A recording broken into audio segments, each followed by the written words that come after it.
Haleluya, igama lami nguMusa wakadladla from Wake Up Call Christ Ministries. Namhlanje I'll be sharing the word of God from Romans chapter 4 from verse 18. Ngiyafunda in King James Version. Who against hope believed in hope that he might become the father of many nations.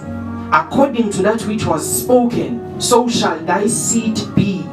And being not weak in faith, he considered not his own body now dead, when he was about 100 years old, neither yet the deadness of Sarah's womb. He staggered not at the promise of God through unbelief, but was strong in faith, giving glory to God. Hallelujah. So, masifunda la izwi from verse 18. It's Bible.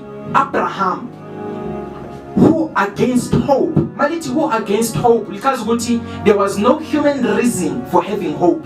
Sayikhumbula le situation, uNkulunkulu bekapromise uAbraham bano Sarah ukuthi bazothola umntwana. But the Bible says Abraham was about 100 years old, and Sarah was even greater than 90 years old, was above 90 years old. Now, the Bible says Abraham did not have human reason for having hope, but the Bible says he believed in hope. Why did he believe in hope? The Bible continues to say, according to that which was spoken. It was because of the word he had received from God. The promise that God gave him hope, inspired hope in him, that he will become the father of many nations. And verse 19 says, and being not weak in faith. Abraham was not weak in faith.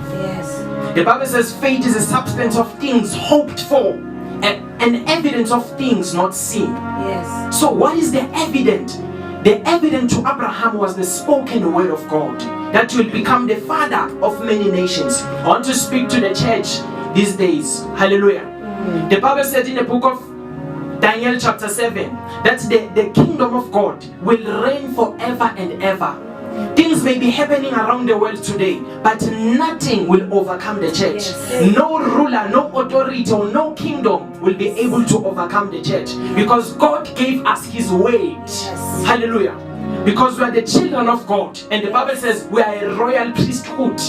It means we are kings and we are priests of God. So nothing works to our disadvantage, because we believe on the spoken word of God.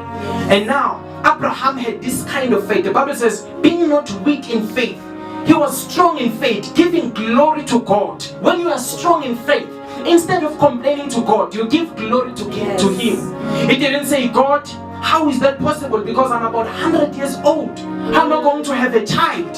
No, he didn't do that. He believed in God. That's why God trusted him to become the father of many nations. And the Bible says in 2 Corinthians chapter 4, the Bible says, for this cause we faint not. Because of the word of God, we faint not. It said, while we look not at the things which are seen, but at the things which are not seen.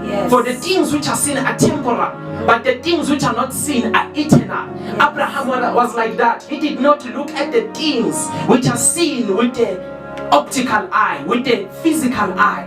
He looked at the things which are seen in the spirit, and that is the word of God, because the word of God is a substance. His reality was the word of God. So nothing perplexed him.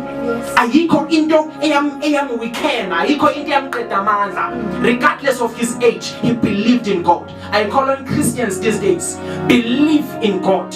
God spoke words about this church. Said, in the last days I'll pour out my spirit upon all flesh. Your sons and daughters shall prophesy. We believe that with all our hearts. You need to tell yourself, I dare believe. I dare believe. People may be speaking unbelief all around, but dare to believe God. Tell yourself, I believe God. Thank you. Subscribe to our YouTube channel, WCCM Media, and watch our video on Facebook, Wake Up Call Christ Ministry. The Facebook account is Dineo Pretty, and we have a page on Facebook. It's Wake Up Call Christ Ministry. Thank you. God bless you. Wow.